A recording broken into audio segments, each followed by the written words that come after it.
তো S device 1 copy হচ্ছে 2, তো সেক্ষেত্রে আমাদের এখানে কি হবে, তো এটার ক্ষেত্রে অফকোর্স আমাদের E1 এর 2 কপি ক্যালকুলেট করতে হবে। তো একটা ডিভাইসের ঠিকঠাক মতো কাজ করার রিলিয়েবিলিটি হচ্ছে, প্রবাবিলিটি হচ্ছে 0.9, তো সেটা যদি আমরা ঠিকঠাক মতো কাজ না করে তার রিলিয়েবিলিটি কত হবে 1 মাইনাস 0.9, 2 কপি মানে হচ্ছে স্কোয়ার, এবং তাদের ঠিকঠাক মতো আবার ঠিকঠাক মতো কাজ করার প্রবাবিলিটি কত হবে 1 মাইনাস এটা যদি আমরা ক্যালকুলেট করি আসবে হচ্ছে 0.99, এবং কস্ট হবে কত, একটার কস্ট 30 টাকা, দুইটার কস্ট হবে হচ্ছে 60 টাকা, এবং এই 0.99 এর সাথে আমরা মাল্টিপ্লিকেশন করবো এই 1 এর, which means 0.99, 0.99 into 1 means হচ্ছে 0.99, এবং কস্ট হবে হচ্ছে 60। আশা করছি বুঝতে পারছেন। তো এখানে আমাদের ডিভাইস 1 এর ক্ষেত্রে আমাদের যে সেট বা অর্ডার পেয়ার রয়েছে টোটালটা যদি আমরা একসাথে লিখি S1, সেটা আসবে কত, ইউনিয়ন করে দিবেন জাস্ট 0.9 কস্ট 30 এবং হচ্ছে 0.99 কস্ট হচ্ছে 60। আশা করছি বুঝতে পারছেন। তো এই আমরা ক্যালকুলেশন করলাম হচ্ছে ডিভাইস 1 এর জন্য। ডিভাইস 2 এর জন্য যদি আমরা ক্যালকুলেশন করি সেক্ষেত্রে হচ্ছে আমরা ডিভাইস 2 এর ফার্স্ট অফ অল হচ্ছে S2, ডিভাইস 2 একটা কপি নেব ইনিশিয়ালি, তো সেটা যদি আমরা নেই এখানে হচ্ছে আমাদের ক্যালকুলেট করতে হবে E2 এর জন্য। E2 এর জন্য যদি আমরা ক্যালকুলেট করি সেটা আসবে হচ্ছে এখানে কত, এটা হবে হচ্ছে 0.8, এটা হবে হচ্ছে 0.8, এটা আসবে 0.8, এবং এখানে কস্ট কত আসবে 15, এটা ক্ষেত্রে কস্ট আসবে হচ্ছে 30, এবং এই ভ্যালুটা কত আসবে, এই ভ্যালুটা আসবে হচ্ছে আমরা যদি ক্যালকুলেশন করি 1 মাইনাস 0.8 স্কয়ার 1 মাইনাস আনসার 0.96। দুইটা কপির ক্ষেত্রে, তিনটা কপির ক্ষেত্রে যদি আমরা E2 ক্যালকুলেট করি তো 3 copy is equals to 1 minus 0.8 cube is equals to কত আসছে 1 minus 0.8 to the power 3 1 minus answer 0.992, এবং এক্ষেত্রে আমাদের কস্ট আসছে কত 15 যোগ 15 30 45 আসবে কস্ট। এটা একটুখানি খাতায় পাশে মার্কআপ করে রাখবেন। তো নেক্সট এখানে এখন আমরা আসি। তো এখানে আমরা কি করছি, ডিভাইস 2 এর একটা কপি নিচ্ছি, মানে হচ্ছে আমরা এখন এইটা ইউজ করব। তো এটা যদি আমরা ইউজ করি তো সেক্ষেত্রে আমাদের প্রবাবিলিটি কত ঠিকঠাক মতো কাজ করার 0.8, তো এই 0.8 কে আমরা মাল্টিপ্লিকেশন করব এই 0.9 এর সাথে, তা 0.9 ইন্টু 0.8 আসছে হচ্ছে 0.72, এবং কস্ট হচ্ছে অ্যাডিশন হবে 30 প্লাস 15 45।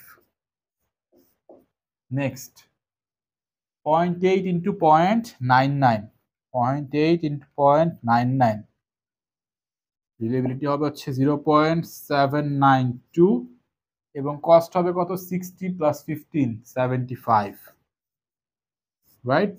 আশা করছি বুঝতে পারছেন। তো এই গেল হচ্ছে আমাদের ডিভাইস 2 এর একটা কপি। তো ডিভাইস 2 এর যদি আমরা দুইটা কপি নিতে চাই তো সেটা হবে হচ্ছে S22, রাইট? তো সেক্ষেত্রে আমরা কাকে ইউজ করব, সেক্ষেত্রে কাকে ইউজ করব হচ্ছে আমরা যে এই প্রবাবিলিটি আমরা ইউজ করব। তো সেক্ষেত্রে আমাদের প্রবাবিলিটি আসছে হচ্ছে 0.96, which means 0.96 multiplied with 0.9 আসছে হচ্ছে 0.864, কস্ট আসছে কত 30 প্লাস 30, কস্ট আসছে হচ্ছে 60, এগেইন এখানে আসবে কত 0.96 ইন্টু 0.99 0.9504, এবং কস্ট আসছে হচ্ছে 60 প্লাস 30 90 টাকা। এখানে একটা জিনিস যদি আপনি নোটিস করেন, আমরা আছি কোথায়, আমরা হচ্ছে ডিভাইস 1 এর একটা কপি ক্রয় করেছি, দুইটা কপি ক্রয় করেছি, দেখছি আমরা চেক আপটা করছি। ডিভাইস 2 এর ক্ষেত্রে একটা কিনতে যাচ্ছি, দুইটা কিনতে যাচ্ছি, বাট এখানে আসার পর আমরা দেখতে পাচ্ছি আমাদের এখানে কস্ট লেগে যাচ্ছে কত 90 টাকা। এখানে যদি আমরা 90 টাকা যদি খরচ করে ফেলি আমরা ডিভাইস 3 কিন্তু আর কিনতে পারবো না, তাই না? ডিভাইস 3 তখন আমরা কিনতে পারবো না, কারণ 90 প্লাস ডিভাইস 3 কেনার জন্য লাগবে কত 20 টাকা, 110, বাট আমাদের বাজেট হচ্ছে 105, ওভার হয়ে যাচ্ছে। তো সেক্ষেত্রে হচ্ছে আমাদের ডিভাইস 3 আমরা কিনতে পারবো না, বাট হচ্ছে আমাদের অফকোর্স অ্যাটলিস্ট একটা করে ডিভাইস লাগবেই লাগবে। তো এই জন্য হচ্ছে আমরা যাতে আমরা ক্যালকুলেশনটা অ্যাভয়েড করতে পারি এই জন্য হচ্ছে আমরা এই সকল কেস যেখানে হচ্ছে আমাদের কস্ট হচ্ছে এমন হয়ে যাচ্ছে যে আমাদের ডিভাইস 3 আমরা কিনতে পারছি না বা পরের ডিভাইস আমরা কিনতে পারছি না, সেক্ষেত্রে সেই কেসগুলো হচ্ছে আমরা কনসিডারেশনে আনবো না, এটাকে আমরা ওমিট করে যাচ্ছি, বাদ দিয়ে দিচ্ছি। আশা করছি বুঝতে পারছেন। তো এই গেল হচ্ছে আমাদের 2 কপি এর ক্ষেত্রে কাহিনী। তো এখন ডিভাইস 2 এর 3 কপি যদি আমরা নিতে চাই সেক্ষেত্রে কি হবে, সেক্ষেত্রে আমরা ইউজ করব এই নিচেরটা এখন, তাই না? তো 3 কপি এর ক্ষেত্রে আমাদের ঠিকঠাক মতো কাজ করার প্রবাবিলিটি হচ্ছে 0.992।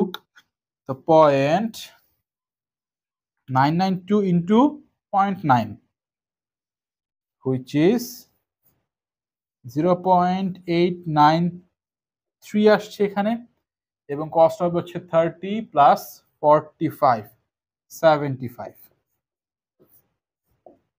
এবং এই ক্ষেত্রে আসছে হচ্ছে আমাদের 0.99 ইন্টু 0.992 আসছে হচ্ছে 0.982, এবং কস্ট হবে কত 60 প্লাস 45, 60 প্লাস 45 আসছে হচ্ছে 105। এই যে এগেইন 105 আসছে। তো এখানে হচ্ছে আমরা নেক্সট ডিভাইস কিনতেই পারবো না, তো এটা হচ্ছে আমরা বাদ দিয়ে যাচ্ছি। তো এখন ডিভাইস 2 পর্যন্ত আমাদের কাজ শেষ। তো এখানে আমরা যদি সেট দিয়ে প্রকাশ করি তো আসবে হচ্ছে সেট 2 আসবে হচ্ছে আমাদের 0.7245 একটা অর্ডার পেয়ার, 0.79275 একটা অর্ডার পেয়ার, 0.86460 একটা অর্ডার পেয়ার, 0. নিচে লিখি 89375, এই তো রাইট। তো এখন একটুখানি আপনার জিনিস চেক আপ করেন, এই ফ্যাক্টর সাথে মাথায় রাখবেন রিলিয়েবিলিটি যদি বাড়ে কস্টও বাড়বে। তো এখানে দেখেন রিলিয়েবিলিটি হচ্ছে 0.72, কস্ট 45, এখানে রিলিয়েবিলিটি হচ্ছে এখান থেকে বেড়েছে, কস্ট হচ্ছে বেড়েছে, এখান থেকে এখানে রিলিয়েবিলিটি বেড়েছে বাট কস্ট হচ্ছে কমেছে, তার মানে এখানে একটা ঝামেলা রয়েছে। এখানে হচ্ছে আমরা ডমিনেন্স রুল অ্যাপ্লাই করব। ডমিনেন্স রুল যেটা বলছে যেখানে হচ্ছে আমাদের কস্ট বেশি বাট রিলায়েবিলিটি হচ্ছে কম, সেই পেয়ারটাকে হচ্ছে আমরা ডিসকার্ড করব। দেখেন এখানে আমাদের এটা ক্ষেত্রে এটা রিলায়েবিলিটি বেড়েছে, কস্ট কিন্তু কমেছে। তো কস্ট বেশি কোন জায়গায়, এই জায়গায় কস্ট বেশি, তো এটাকে হচ্ছে আমরা বাদ দিয়ে দিব। আশা করছি বুঝতে পারছেন। তো এগেইন দেখেন এখানে রিলায়েবিলিটি এখানে বেড়েছে, কস্টও বেড়েছে, তার মানে ঠিকঠাক রয়েছে। এই পয়েন্টগুলো মার্ক আপ করে নেবেন, মাথায় রাখতে হবে। নেক্সট ডিভাইস 2 আমাদের কনসিডারেশন শেষ। ডিভাইস 3 যদি আমরা কনসিডার করি